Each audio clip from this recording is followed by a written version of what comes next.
इब्राहिम सुल्तान अधम भी एक महापुरुष हैं। इब्राहिम सुल्तान अधम ये कौन थे?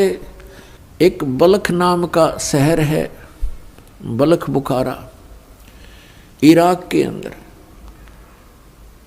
और वहाँ का एक इब्राहिम सुल्तान अधम नाम का एक मुसलमान बादशाह था।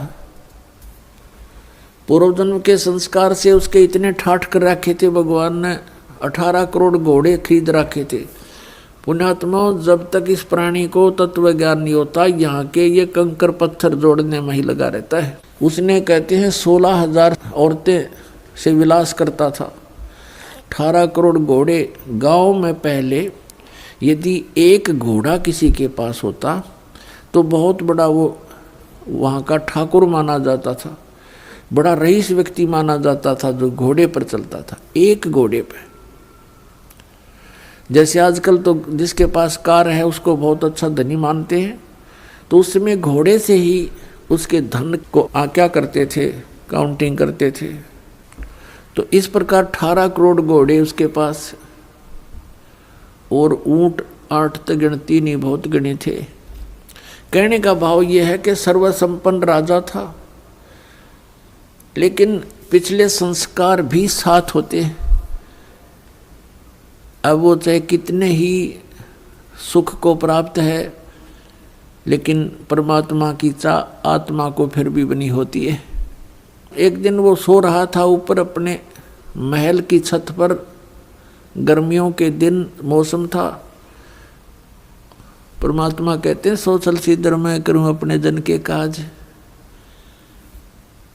तो वहाँ कहीं पड़ोस में थोड़ी सी दूरी पर एक सत्संग हो रहा था।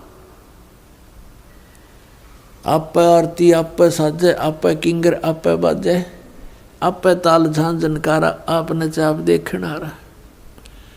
आप साधु संत बनकर उस राजा के महल से थोड़ी सी दूरी पर किसी गरीब के घर पर सत्संग कर रहे थे, ऊंची ऊंची आवाज में सुना सुना कर।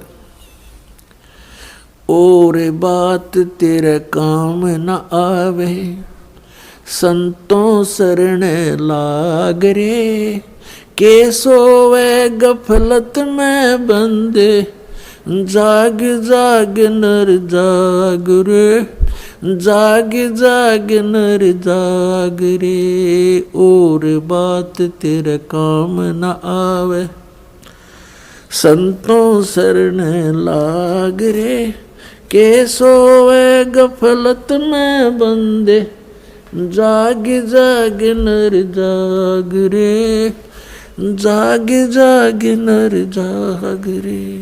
तन सरायम जीव मुसाफिर, करता रहे दिमाग रे, तन सरायम जीव मुसाफिर, करता रहे दिमाग रे। रात बसेरा कर ले डेरा, चले सवेरा त्याग रे, चले सवेरा त्याग रे। और बात तेरे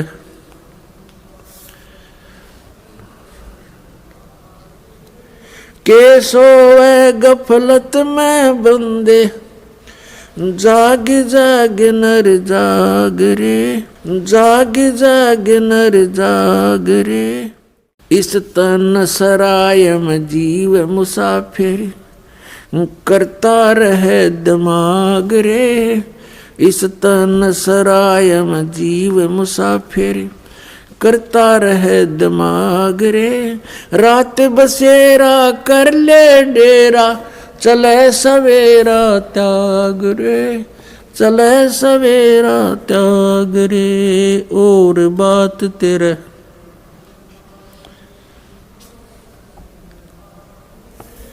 के सोवे गफलत में बंदे,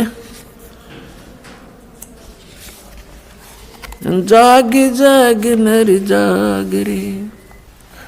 उमदा चोला बण्या अमोला, लगे दाग पे दाग रे। उमदा चोला बण्या अमोला, लगे दाग पे दाग रे। 2 दिन की गुजरान जगत में, क्यों जले बिरानी आग रे, जले बिरानी आग रे। और बात तेरे के सोवे गफलत में बंदे, जाग जाग नर जाग रे, जाग जाग नर जाग रे। अर सुमरे सो हंस कवावे, ये कमी क्रोधी कागरे। अर सुमरे सो हंस कवावे, कमी क्रोधी कागरे। बोरा न भर में विष के वन में, चल बेगमपुर बाग रे, चल बेगमपुर बाग रे। और बात तेरे काम न आवे, संतों शरण लाग रे। के सोवे गफलत में बंदे, भाई शब्द सैन सतगुरु की पिछाणी, पाया अटल सुहाग रे। शब्द सैन सतगुरु की पिछाणी, पाया अटल सुहाग रे। नितानंद महबूब गुमानी, परगटे पूर्ण बाग रे, परगटे पूर्ण बाग रे। और बात तेरे काम न आवे, संतों शरण लाग रे। के सोवे गफलत में बंदे। पुण्यात्मा परमात्मा कबीर परमेश्वर जी अपनी प्यारी आत्मा को काल के जाल से निकालने के लिए कितना संघर्ष करते हैं। उसके लिए परमात्मा ने ज्ञान को ही आधार बनाया है। अब्राहिम सुल्तान अधम बहुत ही अच्छी आत्मा का व्यक्ति था। परमात्मा की खोज में, अल्लाह की चाह में साधु संतों से बहुत प्यार करता था। उसको जहाँ भी कोई संत मिल जाता या किसी संत की महात्मा की वो चर्चा सुनता, या तो उसको अपने पास बुला लेता था या स्वयं दर्शनार्थ चला जाता था। अपने आत्माओं काल ने तो ऐसा कर रखा हमारे साथ, ये नकली संत, नकली पंथ और डुप्लीकेट ज्ञान सुना के कि इनको नास्तिक बना दूं। एक संत के ऊपर वो बहुत विश्वास किया करता था और वो अब्राहिम सुल्तान उस फकीर के पास बहुत ज़्यादा उसके पास जाता था या उसको अपने पास बुलाता था, खूब दक्षिणा दिया करता था और वो एक नंबर का पाखंडी था। एक बार राजा ने, क्योंकि वो बहुत धनी व्यक्ति था, बहुत धनी राजा था, वो जूते जो होते हैं, जूती पहना करते, पहले आप जूते कहने लगे उन्हें, उन जूते होते थे जो जूती थी, एक जूती की कीमत 1.25 लाख रुपए थी। उस समय का तो 1.25 करोड़ हो गए एक जूती की कीमत। उस जूतों के ऊपर हीरे, पन्ने, जवाहरात, मोती सब जगह उसमें गठे होते थे। एक उस राजा ने एक अंगूठी बनवाई जो बहुत कीमती थी, सोने की, उसके अंदर हीरे, मोती और ये इस तरह के कुछ नग लगवा रखे थे, बहुत ऊंची, अच्छी, चौड़ी। अब उस संत की वो बहुत आदर करता था, विश्वास किया करता था एक फकीर पर। वो डुप्लीकेट ठग था। उसने राजा की अंगूठी देखी, जूते तो मैं छुपा नहीं सकता, अंगूठी कैसे ले सकता हूँ। उसने वैसी ही अंगूठी एक डुप्लीकेट बनवा ली, पीतल की, मिलती जुलती कति। और राजा से कहा कि राजा आज नौका विहार करते हैं, मेरे साथ चलो। राजा तुरंत तैयार हो गया फकीर का आदेश मानकर। नाविक नौका चला रहा है, राजा और फकीर उसके ऊपर कुर्सी पर बैठे हैं। अब फकीर ने कहा कि राजन, ये अंगूठी कैसी बनवा ली, कैसी है, दिखाना मुझे। अंगूठी कब बनवाई? कि जी अभी बनवाई है, कुछ दिन हो गए, कई बार पहन ली, आपके ध्यान नहीं गया, देखो देखो निकाल कर। राजा ने कहा देखो, देख लो, देखो ऐसी है। अब वो तो डुप्लीकेट था, उसने लेकर ऐसे और कहा उसने क्या कहा कि हम फकीरों के क्या काम ये अंगूठी। अब वो ओरिजिनल पल देखता रहा और कहा देखो राजा ये इधर क्यों जा रहा नाविक तू। तो राजा का ध्यान उधर हुआ, वह डुप्लीकेट निकाल ली, वह डाल ली, हाथ में ले ली और कहा राजन अंगूठी तो बहुत अच्छी है, प्रसादु संतों के क्या काम की, जल में फेंक दी। अब राजा ने सोचा भाई बड़ा त्यागी विरागी महात्मा, इसको तो संसारिक धन से भी कोई लगाव नहीं है, और ज्यादा आस्था होगी इसमें। फिर खूब वो दान दे। राजा रोके नहीं, हमें क्या जरूरत है, हमें क्या जरूरत है, कोई नहीं दे दे, हम लगा देंगे, इधर भंडारा कर देंगे। अब नाट्य भी ले। भोली आत्मा जो होती है वो श्रद्धालु, वो केवल अपने स्वभाव का ही प्रयोग करते हैं, सामने वाले की बकवादों पर ध्यान नहीं देते हैं। इसका दुरुपयोग किया इन लोगों ने, नकलियों ने। तो कुछ दिनों के बाद क्या हुआ, फकीर के और चेले की आपस में बिगड़ गई। जिसने वह गुट्ठी बनवाई थी नकली, उनकी आपस में कहा सुनी होगी, बात बहुत बढ़ गई और चेला उससे अक्षुब्ध होकर के उसने मंत्री से संपर्क किया, राजा के मंत्री से, कि ऐसे ऐसे इसने राजा के साथ धोखा किया है, ये धोखेबाज ठग व्यक्ति है। वो अंगूठी जो इसने जल में फेंकी थी वो डुप्लीकेट थी, मैंने इसको बनवा कर दी थी, इसने मेरे से बनवाई थी।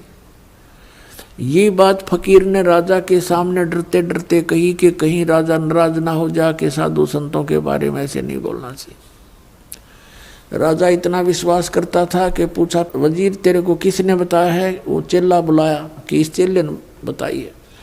उस चेले से कहा कि फकीर के बारे में ऐसी बातें करना बच्चा पाप लगता है। उसने कहा जी मैं कसम खाकर कहता हूँ ये निकम्मा आदमी है, ये भक्त नहीं है, संत नहीं है। राजा बड़ा विश्वासी था। उसने कहा कि देख ले भाई चेला राम, जया बात झूठी पागी तो तेरी गर्दन काट दूंगा। ने बोला जी बेस से काट दियो। राजा ने देखा कि बड़ा कॉन्फिडेंस से बात कर रहा है कि वो अंगूठी कहाँ मिलेगी, काओ दिखाऊं। राजा भी चला गया, वजीर भी साथ में, सैनिक अचानक पहुंच गए। उस चेले ने जाकर खोद कर दिखा दी कि ये दाब रखी इसने। उसका उड्डे का मुंह हो गया और वो अंगूठी ज्यों की त्यों। उसने सारी कहानी बताई तो सुनार को बुलाया राजा ने, जिससे वह डुप्लीकेट बनवाई थी, कि आपने ऐसी ही बनाई थी। कहाँ जी ऐसी बनवाई थी, इसने बनवाई थी।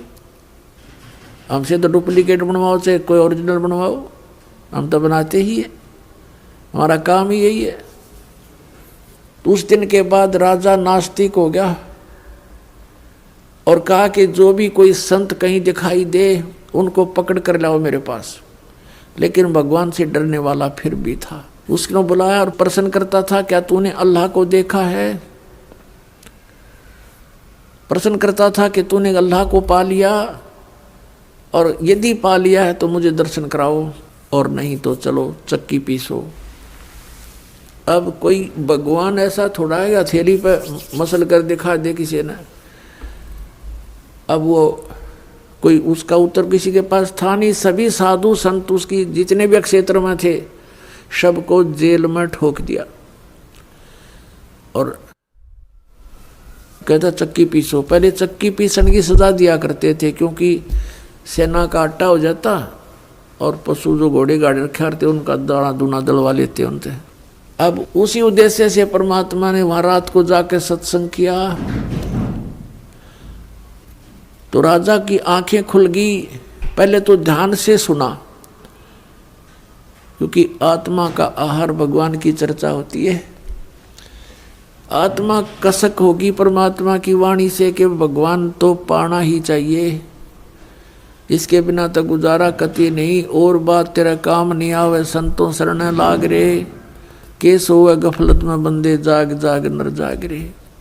इस तनसरा में जीव मुसाफिर करता रहे दिमाग रे, रात बसेरा कर ले डेरा चले सुबेरा त्याग रे।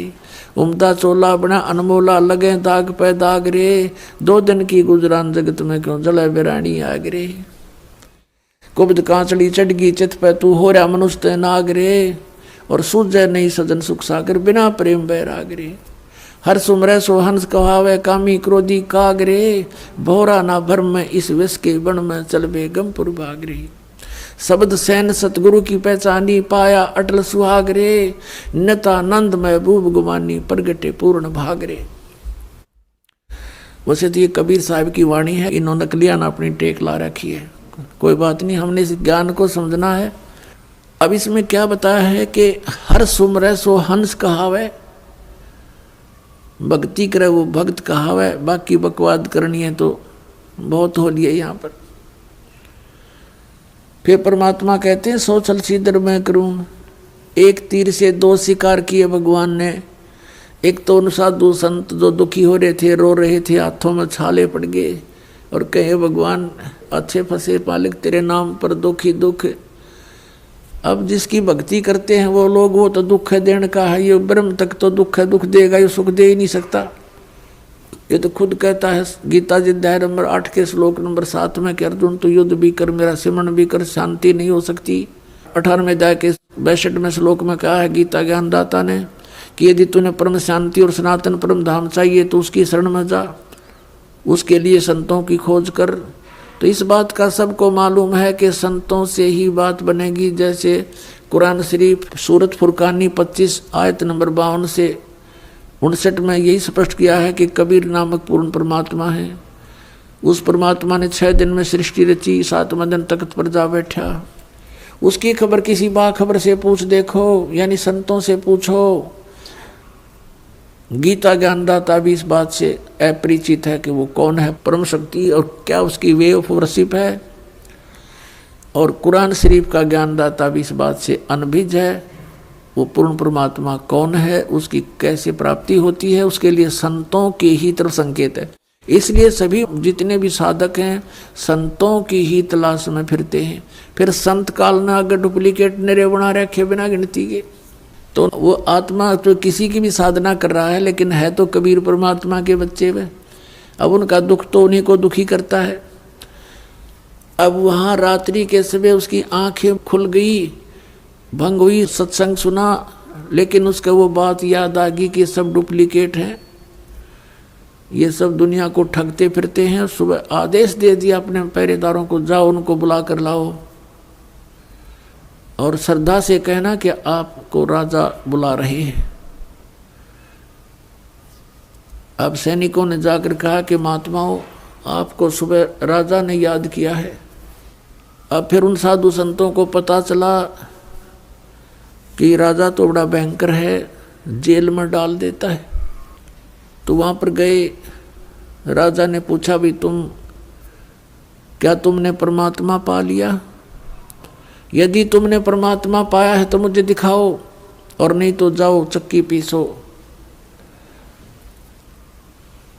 अब परमात्मा कहते हैं सोचल सीधर मैं करूं अपने जन के काज, आप आरती आप पे साजे, आप पे किंगर आप पे बाजे, आप पे ताल झां झनकारा, आप नचा आप देखना रहा है। अब सारी व्यवस्था परमात्मा ने करवाई, वहाँ पर साधु संत भेजे, उनको पता नहीं था कि ऐसा नालायक राजा है। तो एक संत ने कहा कि महाराज जी के हे राजन कुछ दूध मंगाइए, 1 गिलास दूध। वो दूध मंगा दिया, लो। और वो संत उस दूध में उंगली डालकर ऐसे देख रहा है। राजा ने कहा क्या देख रहे हो, पी लो, मीठा डालकर मंगाया है। उस संत ने कहा कि महाराज हमने सुना है कि दूध में घी होता है, पर आपके दूध में घी नहीं है। तो राजा ने कहा कि भले आदमी तुझे ये नहीं मालूम कि दूध से घी कैसे बनता है? सुन मैं बताता हूँ। इसको गर्म करके ठंडा किया जाता है, फिर इसको जामन लगाया जाता है, दही बनती है, और दही को फिर रिड़का जाता है, बिलोया जाता है, मंथन किया जाता है, और तब मक्खन बनता है। फिर ता करके गर्म करके इसका सब मैल निकाल कर शुद्ध घी बनता है। समझे? ऐसे घी बनता है, ऐसे थोड़ा दिखाई देता है दूध में घी। तब उस संत ने कहा जी जैसे दूध से घी प्राप्त करने की एक विधि है, मेथड है, इसी प्रकार परमात्मा को देखने की एक विधि है, वो हम बताएंगे, आप कीजिए। राजा कहने लगा ज्यादा बात मत बनाओ, इस तरह की विधि बताने वाले मुझे बहुत मिल लिए, जाओ जेल में। अब वो सुनने को तैयार नहीं, वो भी ठोक दिए जेल में। अब परमात्मा कहते हैं अब काल ने तो हमें नास्तिक बनाना था, बना दिया। अब और क्या ज्ञान दे उसको इससे आगे के भी, जैसे दूध से घी निकालने की विधि है ऐसे ही परमात्मा पाने का एक मेथड है, आप ऐसे कीजिए। नहीं मान्या तो फिर कौन सी विधि अपनाई परमात्मा ने? हम कारवान हो आए, मैलों पे ऊंट बताए। परमात्मा कहते हैं हम एक ऊंटों वाले कारवान बन के आगे, जैसे राजस्थान रेगिस्तान के अंदर ये ऊंट पालते हैं लोग, तो उस तरह का एक रूप बना लिया भगवान ने। उस तरह का रूप बना करके एक जैसे ऊंटों वाले होते हैं, और छत पर रात्रि के समय छत पर चढ़ गए ऊपर। अच्छा बड़ा, जैसे राजस्थान से आते हैं व्यक्ति, ऐसे बड़ा तो इतना बड़ा तो उसका साफा, अच्छी नीचे नोक वाली जूतियाँ, ऐसे लांडी सी धोती, ऐसा ही वेशभूषा जैसे राजस्थान के लोग पहना करते थे पहले।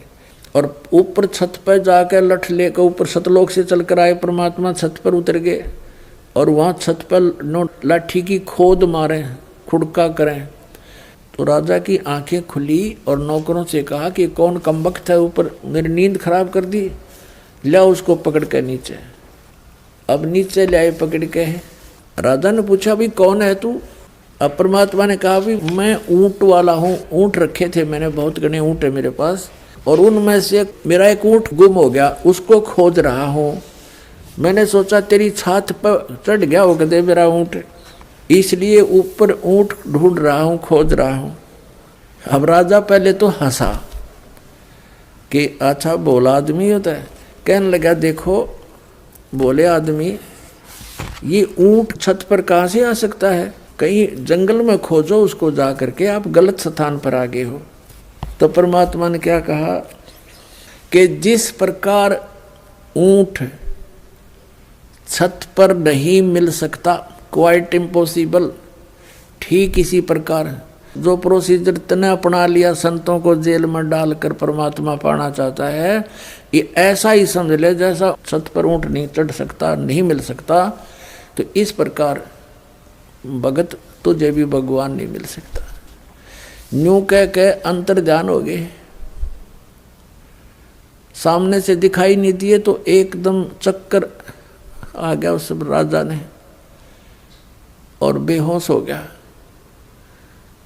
अब नौकरों ने बताया रानियों को, उसकी दशा देखकर रानियों ने बुलाई झाड़ फूक करने वाले जंतर मंतर मौलवी ने एक तबीज बांध दिया इस हाथ पे और कहा अब कुछ नहीं होगा, इसको कोई भूत प्रेत का साया दिख गया होगा। राजा ठीक हो गया। उधर से वो परमात्मा कहाँ पहुँचे, जहाँ पर वो संत कैद कर रखे थे जेल में, और जाकर कहा सिपाहियों से कि भाई सिपाहियों तुम्हारे राजा ने मुझे भी यहाँ भेज दिया, मुझे भी कैद कर लो। अब सिपाही बोले बड़ा भगत आदमी थापा आ गया, महात्मा दिखा था, मैं जरूर भेजा होगा महात्मा का, खोजते फिरे थे वैसे पाई। अच्छा हो गया हमने खोजना ना पड़ा और पकड़ के वहाँ अंदर कर दिया परमात्मा जेल में, चल बहुत अच्छा हो गया, तू किता आ गया यहाँ से हमने मरवाओगा। तो अंदर जा कर के परमात्मा ने देखा कि वो सारे चक्की पीस रहे, बेचारे रो रहे, चक्की पीस रहे रो रहे, ना पीसे तो डंडे मारे। परमात्मा बोले भाई डट जाओ, चक्की पीसनी हो, रुको अब बंद करो थोड़ी देर इसने। अब वो देखें सिपाही भी खड़े कि भाई क्या कह रहा है। कहने लगा भाई सिपाहियों एक काम करवा लो हमारे पे, चाहे तो चक्की पिसवा लो और चाहे इसमें तुम ये दाने डलवा लो, एक काम तुम करो एक काम करेंगे, दोनों नहीं होंगे हमारे से। अब सैनिकों ने सोचा कि यो अच्छा उग्रवादी आ गया भाई, क्रांतिकारी इसने सारे बिगाड़ेगा। तो सिपाही कहने लगे ऐसे करो तुम चक्की पीसो, हम कनक डालेंगे, इसमें दाने डालेंगे, चने गेहूँ। परमात्मा बोले भाई ठीक है, पोजीशन पकड़ो, हो जाओ खड़े एक एक चाकी के पास। वो हो गए सिपाही, देखेंगे अब यू क्या करेंगे, लाइन की रेल बनावाएंगे। अब तो हम थोड़ा बहुत समय दे देते थे, अब इनको खूब खींच कर लेंगे। उन दृष्टिकोण से वो खड़े हो गए। एक जना 6 जगह 6 चाकियों में डाल सके कणक, फटाफट फटाफट जोड़े भर लिए उन्हें। परमात्मा बोला भाई तुम खड़े हो जाओ, सारे कैदी संत वो खड़े हो गए और एक चक्की का छोटा ला दिया परमात्मा ने। सारी 360 चक्की खकाट उठी नो, आप चालें। अब परमात्मा बोले ले भाई तुम डालने जाइए और पीछे जाइयो। बंदी छोड़ कबीर साहेब की जय हो।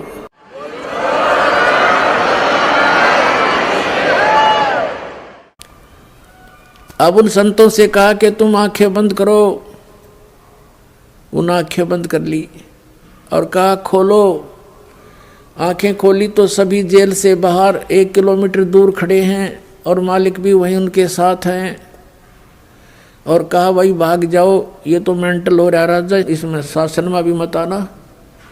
अब उन्हें देखा कि सचमुच हम तो जेल से बाहर हैं। उनका जज नहीं, काफ़ी देर तो शतब्द से खड़े रहे, कदे पुलिस वाले देखते हों। परमात्मा बोले भाग जाओ तुम यहाँ से। अब उन्हें तो डांग ठोक दी, कीता जूती पड़ी किसी की, कीता पड़ा। सीमा से पार जा करके उन्होंने सांस लिया। उधर से राजा के पास संदेशा गया कि जी सारे कैदी भाज गए। एक आया था पता नहीं क्या जादू जंत्र कर गया, वो ले गया। चक्की चल रही है, रुक नहीं रही है। अब उन सिपाहियों का भी कलेजा फट गया कि यो क्या हुआ। उधर से राजा की सतीथि से भी परिचित हुए। राजा को पता चला भाई ठीक है, ये तो यहाँ भी आया था। राजा ने जाकर देखा, सब मंत्री गए, सैनिक आए, सारी चक्की अपने आप चलें। जब सब ने देख लिया, कदे वो तो इसलिए किया था परमात्मा ने कि कहीं फिर इन सिपाहियों के गल पड़ जाए राजा, वो भी तो बेचारे दुखी हो जाएंगे। तो जब देखा वो चक्की चलने, कति डटी नहीं डटे। तब राजा ने कहा भाई ये तो मेरे पास भी आया था, वही यहाँ आ गया और सबको ले गया, सबको ले गया। फिर वो चक्की बंद होगी। अब पुण्यात्माओं कुछ दिन के बाद परमात्मा ने क्या किया, एक मुसाफिर रूप बनाकर, यात्री रूप बना करके, पहले पैदल चला करते थे, अपना रास्ते के कपड़े वपड़े साथ रखते थे और रास्ते में जा करके धर्मशालाओं में सराय बोला करते थे, उनको सराय धर्मशाला, उसमें रात्रि व्यतीत करके सुबह चल पड़ते थे। एक मुसाफिर रूप बनाकर, एक यात्री रूप बनाकर काख में एक छोटी सी पोटली ले रखी थी कपड़े की, और ऐसे मैले कुचले से कपड़े जैसे आम ग्रामीण रहा करते थे। और राजा के रेजिडेंस में पहुंच गए शाम के समय। राजा के रेजिडेंस में सीधा जा खड़ा और जहाँ राजा बैठा था, इब्राहिम सुल्तान अधम, और उसे कहने लगा रहे भाई सराय वाले एक कमरा किराए पर दे दे, रात न रुकूंगा। राजा उसके मुंह की तरफ देखा, यू कीता आ गया मेंटल यहाँ पे।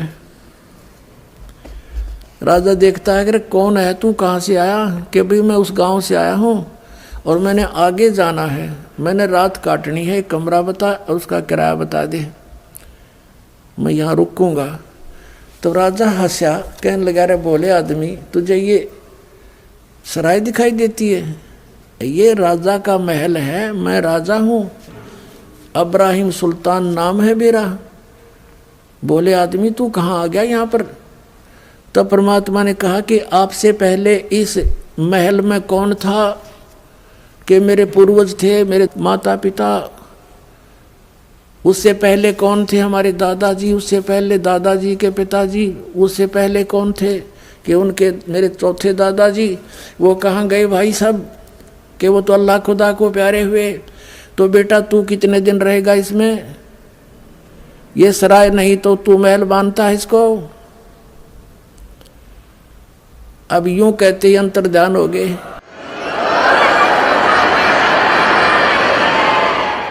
यूं कहते ही अंतर्ध्यान हो गए भगवान परमेश्वर। कबीर साहब जी सतलोक से आते हैं, ऐसी लीला करके चले जाते हैं। नानक साहब जी कहते हैं नीच जात परदेसी बेरा खिना वे तिल जावे, अर्जा की संगत नानक रहंदा कैसे मुंडा पावे। कैसी इसकी लीला का अंत पाऊं तो 1 मिनट में यहाँ, 1 मिनट में सतलोक में, 1 सेकंड में यहाँ, 1 सेकंड में वहां देखूं। अब क्या होता है,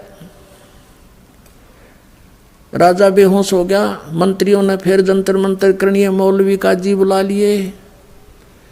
दूसरे ने दूसरे बाजू का तबीज बांध दिया और कहा अब कुछ नहीं होगा, बड़ा पहुंचा हुआ मौलवी है।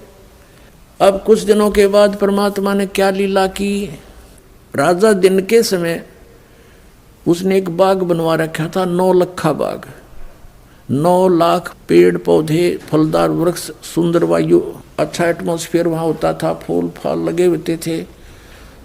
तो वहाँ दिन में रेस्ट किया करता था 2-3 घंटे।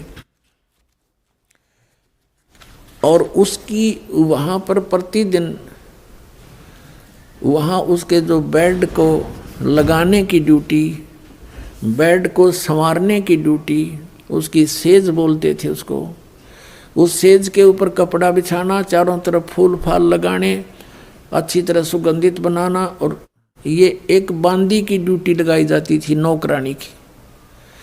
राजा के पास बहुत सी रानियां थी, तो रानियों की ड्रेस अलग होती थी, नौकरानियों की ड्रेस अलग होती थी। एक दिन परमात्मा ने लीला की, स्वयं एक नौकरानी का रूप धारण किया, बांदी का रूप बनाया, और वहाँ सेज उसकी खूब बढ़िया सेज सजा के, चारों तरफ फूल लगा के, और उस सेज पे स्वयं लौट गए, उनकी बेड पे लेट गए परमात्मा। राजा गया विश्राम के लिए, वहाँ देखा कि तेरी सेज पे और बांदी सो रही है एक नौकरानी। इसकी इतनी हिम्मत बढ़ गई है, इसका कोई इसको डर नहीं रहा।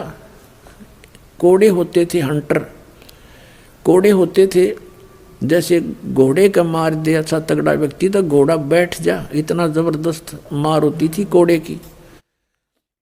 तो कोड़ा उठा करके राजा ने सोए हुए परमात्मा नौकरानी रूप में उसके कमर पर 3 कोरडे मारे न, बहुत जोर जोर से।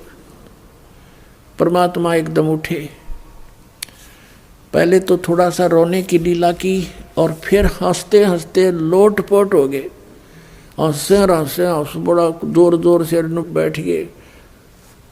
तो राजा ने सोचा भाई ये कोड़े लागे पाछा हंसन की तो गुंजाइश रहे को नहीं। फिर भी उसने उसकी बाजू पकड़ ली बांदी की, नो बोला बांदी तू हंस कैसे रही है, किस लिए हंस रही है तू?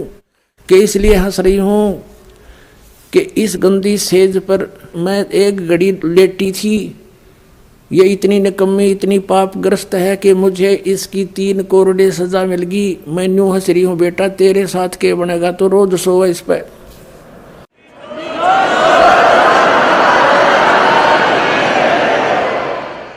यूं कह करके परमात्मा अंतर्ध्यान हो गए। 3 घंटे बेहोश रहा राजा, 3 घंटे। फिर वहां से ले उठा करके उसको होश में आया और मौलवी बुलाया, उसने गले में बांध दी इसका तबीज।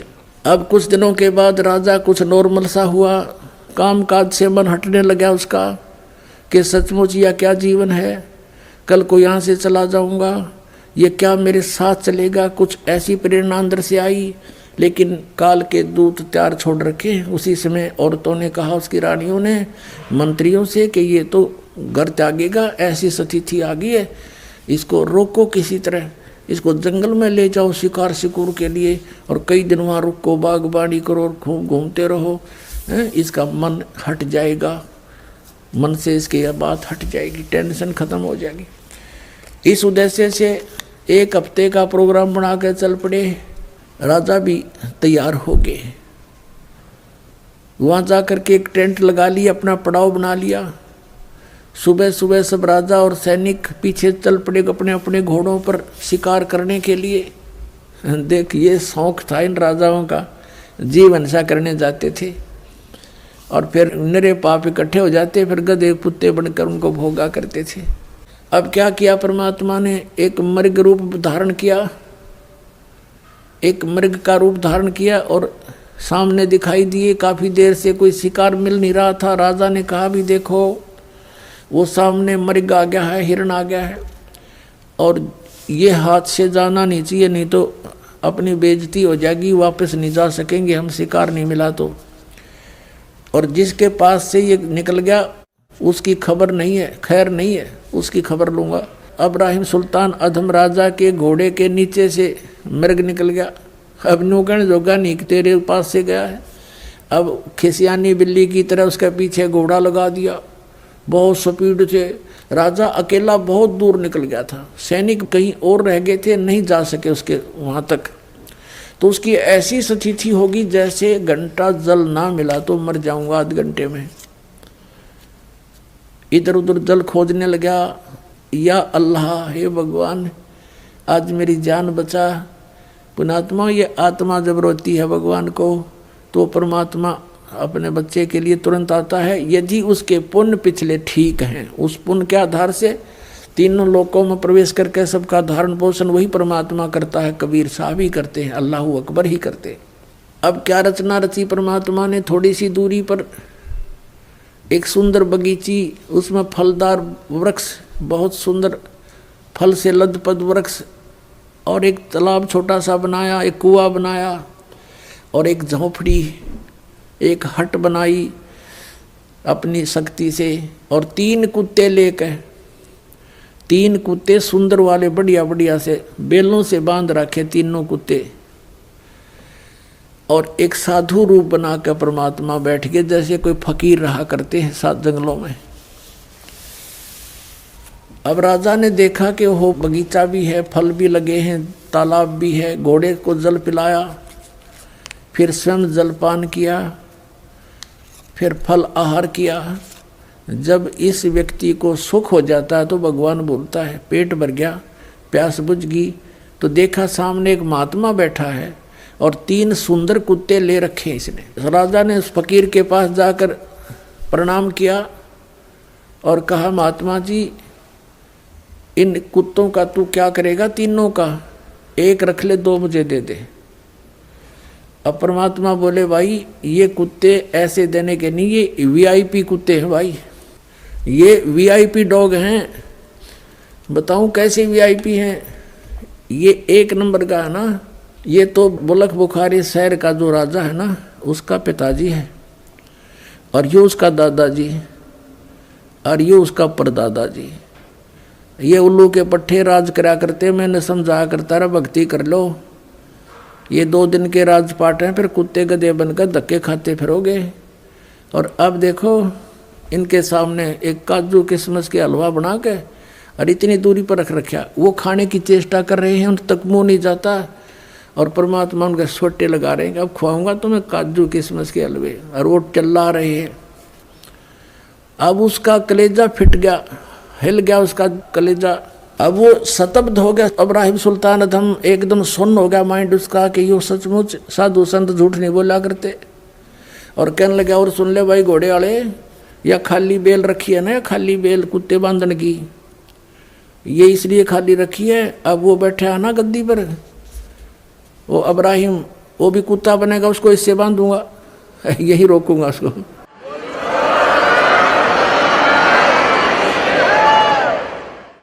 अब राजा ने सोचा है तो बहुत बूंदी बनी भाई, संत फकीर झूठ नहीं बोला करते, और ये पिताजी माता पिता यहाँ बदे बैठे हैं, और 13 नंबर तैयार है। चरणों में गिर गया, पैर पकड़ लिए, बुरी तरह रो रहा है, बुरी तरह रो रहा है, 1 घंटा रोता रहा।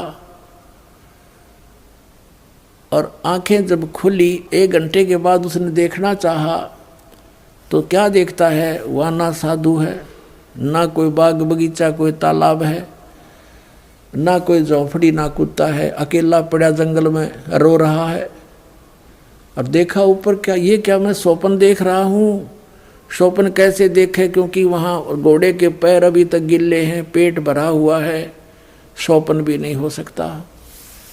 उठकर चल पड़ा, बैठकर घोड़े पर वहाँ पर आ गया जहाँ उनका पड़ाव लगा हुआ था, किसी से नहीं बोला, एकदम मायूस हो गया, और संकेत से कहा, उठाओ यहाँ से, चलो। सब ने 10 मिनट के अंदर अपना पैकिंग कर ली, चल पड़े, पीछे पीछे वापस आ गया। अब क्या बताते हैं परमात्मा, हम कारवान हो आए, मैलों पर ऊंट बताए। बोले बादशाह सुल्ताना तुम रहते कहाँ दीवाना, दूजा कासिद गवन किया रे, डेरा महल सराय लिया रे। जब हम महल सराह बताई, सुल्तानी को त्यावर आई। अरे तेरे बाप दादा पड़ पीढ़ी, ये बसे सरा में गीदी। ऐसे ही तू चल जाई, यूं हम महल सराय बताई। अरे कोई कासिद को गैलाओ, इस पंडित खाने जाओ। उठे पादशाह सुल्ताना, वहाँ कासिद गए बिछपाना। तिज बांदी हो सेज बिछाई, तन तीन कोरडे खाई। तब आया अनहद हासा, सुल्तानी गहे खवासा।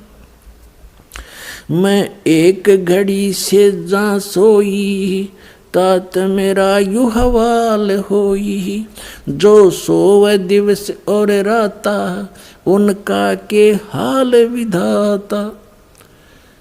अब क्या बता रहे परमात्मा, हम कारवान हो आए, मैला पे ऊंट बताए। हम परमात्मा खुद कहते हैं हम सतलोक से अमरलोक से सतगुरु आए, रूप धरा कारवाना, और ढूंढत ऊंट मैल पर डोले, और बुझे सा बयाना। अब कहते हैं सोचल सीधर मैं करूँ। पुण्यात्माओं, एक पुण्यात्मा के लिए जैसे वेद बताते हैं कि वो परमेश्वर अपने ऊपर रहता है, वहाँ से गति करके आता है। अच्छी आत्माओं को, दृढ़ भक्तों को उनको मिलता है, उनको उपदेश देता है, ज्ञान देता है। वो परमात्मा कबीर जी हैं, और किस प्रकार वो भटक रहे हैं अपनी आत्माओं के लिए। अब एक जीव को काल के जाल से हटाकर सतमार्ग पर लगाने के लिए मालिक ने कितने कष्ट उठाए। पुण्यात्माओं, कुछ आँख खोलो। उस परमात्मा को हम बहुत युगों से दुखी कर रहे हैं। अब समय आ गया यहाँ से निकलने का। अब क्या बताते हैं कि हम एक रबारी बनकर आए, कारवान माने जो ऊँटों के कारवां लेकर चलते हैं, लंबे लंबे कतारें, उस तरह का रूप हमने बनाया। खुद कहते हैं हमने ही ये सब उसको वहाँ से हटाने के लिए सब कोशिश की है। फिर क्या बताते हैं कि तीजे बांदी हो सेज बिछाई, और तन तीन कोरडे खाई। तब आया अनहद हासा, सुल्तानी गहे खवासा। परमात्मा क्या कहते हैं कि मैं एक घड़ी से जा सोई, तात मेरा ये हाल होई। जो सोए दिवस और राता, उनका के हाल विदाता। कि मैं तो एक घड़ी इस गंदी सेज पर सोई थी जिस पर तू दिन रात सोता है बोले आदमी, और मुझे इस पर सोने का, एक घड़ी के सोने का 3 करोड़ दंड मिला है, और तू तेरे साथ क्या होगी मूर्ख, मैं इसलिए हंस रहा हूँ। परमात्मा कहते मैं इसलिए हंस रही हूँ। और फिर अंतर ध्यान हो गए। चौथे जोगी बहे हम जिंदा, परमात्मा ने लीला क्या की। चौथे जोगी भये हम जिंदा, लिन 3 कुते गड़ फंदा। हम एक जोगी बनकर, जिंदा महात्मा बनकर बैठ गए। जैसे आदरणीय धर्मदास साहिब जी को परमात्मा जिंदा महात्मा के रूप में मिले कलयुग के अंदर, आदरणीय मुल्कदास साहिब जी को ऐसे संत रूप में मिले थे सत्संग करते हुए। आदरणीय नानक साहिब जी को जिंदा महात्मा के रूप में मिले परमात्मा, बेई नदी पर सचखंड लेकर गए, फिर उनको वापस छोड़ा 3 दिन के बाद। आदरणीय दादू साहिब जी को भी ऐसे जिंदा महात्मा के रूप में गांव से बाहर एक बनी में मिले, उनको भी सचखंड दिखाया। 3 दिन बेहोश रहे थे दादू साहिब जी, तीसरे दिन होश में आए थे। फिर उन्होंने कबीर साहिब की महिमा कलम तोड़ गाई थी। आदरणीय गरीबदास साहिब जी को भी जिंदा महात्मा के रूप में आए थे, सचखंड लेकर गए थे, फिर वापस छोड़ा था। आदरणीय घीसादास साहिब जी को भी यही लीला की थी, उनके साथ भी सचखंड लेकर गए थे, तीसरे दिन वापस छोड़ा था। अब क्या बताते हैं, चौथे जोगी भये हम जिंदा, लिन तीन कुत्ते गलफंदा, 3 कुत्ते ले लिए और एक गलफंदा यानी गले में बांधन का रस्सा नारा रख ली चैन। दीनी हम साकल डारी, सुल्तानी चले बागबाड़ी, बोले पात सहा सुल्ताना, कहाँ से आए जंद दीवाना। परमात्मा से पूछता है वो इब्राहिम सुल्तान राजा जंगल में कि हे जंद, हे जिंदा महात्मा तू कहाँ से आया है, यहाँ कैसे बैठा है। ये 3 कुत्ते क्या कीजय, इनमें से 2 हमको दीजय। इब्राहिम सुल्तान कहता है इन 3 कुत्तियां का तू क्या करेगा, 2 हमें दे दे। अरे तेरे, फिर यों लोह लंगर शीस लगाई, अरे तेरे बाप दादा हैं भाई, इन बड़ी बद फैल कमाई। ये तेरे बाप दादा हैं भाई, इन बड़ी बद फैल कमाई। यों लो लंगर शीस लगाई, तब कुत्तों धूम मचाई। अब कुत्ता ने कुटन लागे भगवान, सांकड़ गेला चैन मारे उनका बेल। अरे ये तेरे बाप दादा पड़ पीढ़ी, ये भी बसे उसी सराम गीदी, ये भी उसी सराम रहा करते जिसमें तू रह रहा है। अब तू तकत बैठ कर भूली, तेरा मन चढ़ने को सूली। अब तू तकत पर बैठ कर राजा बनकर भूल गया भगवान को, तेरी यह दुर्गति होगी। जोगी जिंदा गैब भयारे, हम ना कछु भेद लहारे, बोले पाद सहा सुल्ताना, जहाँ खड़े अमीर दीवाना। ये 4 चरित्र बीते, हम ना कुछ भेद न लीते, वहाँ हम मारा ज्ञान गिलोला, सुल्तानी मुख न बोला। तब लगे ज्ञान के बाना, छोड़ी बेगम माल खजाना। सुल्तानी जोग लिया रे, सतगुरु उपदेश दिया रे, छोड़ा 18 लाख तुरारे, जैसे लागे माल बुरारे। छोड़ा 18 लाख तुरारे, जिसे इब लग गया माल बुरारे। 18 लाख घोड़े भी त्याग दिए। अब वहाँ से घर पे आ गया। घर आते ही उसने क्या किया, जंगल से जब आया वापस वन से, किसी से नहीं बोला। चारों तरफ रानियों ने घेर लिया। मंत्रियों से पूछा रानियों ने क्या बात होगी, तुम तो 1 हफ्ते के लिए गए थे, आज दूसरे दिन वापस कैसे आ गए। तो मंत्रियों ने बताया कि ऐसे ऐसे एक हिरण के पीछे ये बहुत दूर तक चले गए, पता नहीं वहाँ इसके साथ क्या घटना घटी, किसी से नहीं बोल रहे हैं। हमें भी संकेत से कहा कि चलो यहाँ से और यहाँ आगे, अब तुम जानो, तुम्हारा काम जानो। रानी कहने लगी कि देखो जी, आप तो वैसे ही बच्चों वाली बातें करते हो, ये सब ऐसे ही होते हैं, कुछ नहीं होता है, ये भूत प्रेत होते हैं, आप ऐसा क्यों महसूस करते हो। अब राजा कहता जिसका लागे वो जाने, ये भूत हैं प्रेत हैं क्या है, पर मुझे नहीं मालूम। अब मैं यहाँ रह नहीं सकता। मन में ये सोच रहा था, रानियाँ कह रही थी ऐसा कुछ नहीं, आप तो वैसे ही ऐसे घबराए से रहते हो। इतने में क्या हुआ कि एक कुत्ता आ गया। एक कुत्ता आ गया जिसके सिर में जख्म था, जख्म में कीड़े चल रहे थे अनगिन। और कुत्ता आकर के इतनी दूर खड़ा हो गया, सब देख रहे थे, वो बातों में लीन थे, राजा से बातें कर रहे थे। कुत्ता आ गया सामने और कहा इब्राहिम। अब सब ने देखा, कुत्ता बोला इब्राहिम मैं उस नगरी का राजा था, तुझे याद है, और एक राजा के साथ युद्ध में मारा गया था। जैसे कर्म मैंने किए देख आज भोग रहा हूँ भाई, देख ले बच्चा जा तो बच ले। यूं कहकर कुत्ता खे देसी वापस हो लिया। अब इतने सोच दिया ही, कुत्ता पकड़ो पकड़ो, इतना कुत्ता बहुत दूर अंतर ध्यान हो गया जाके। अब वो कहने लगा अब तुम देखो क्या है मेरे साथ, और कहा बाहर हो जाओ सब यहाँ से। कमरे से सबको बाहर कर दिया अपने कक्ष से। सारी रात करवट लेकर काटी, अक्सीदा निकलूंगा तो ये जान नहीं दे मुझे। रात्रि में क्या किया, पीछे से रस्सा बांध कर महल के पिछले साइड पे और काला मुंह कर लिया, कालस लगा ली मुंह के ऊपर, कोई पहचान ना ले, और केवल 1 साल लपेट लिया। जैसे राजा ये साधु संत देखे एक चद्दर ने बांध लिया कने ऐसे बस, और गलती से जूती पहने रह गया वो 9 की 9 जो बहुत कीमती थी, और रातों रात निकाल दी कम से कम 20 किलोमीटर स्पीड ते। अब सुबह हुआ, भूख लगी, वहाँ एक मालन बेर बेचे थी बाग के बाहर बैठकर रास्ते में। भूख लगी राजा को, उसने कहा मालन बेर दे दे, इसका रेट बता क्या लेगी। मालन कहने लगी 1 आने के शेर 1 किलो बेर देती हूँ, आना निकाल भगत। अब राजा ने कहा मेरे पास पैसे नहीं हैं, ये जूती है 1.25 लाख की एक की कीमत है, और मुझे भूख बहुत लगी है, तो मुझे बेर दे दे, 1 किलो दे दे। 1 किलो जोड़ी में जब डलान लगा और कहा ये जूते ले ले तू, 2.5 लाख की जूती, दोनों दर्दी, भूख इतनी जबरदस्त लगी हुई थी। तो यहाँ परमात्मा कहते हैं अन देव तू बड़ा दयालम और तेरे पलड़े तुले नी लालम। अन देव तू जगमग ज्योति, तेरे पलड़े तुले नी मोती।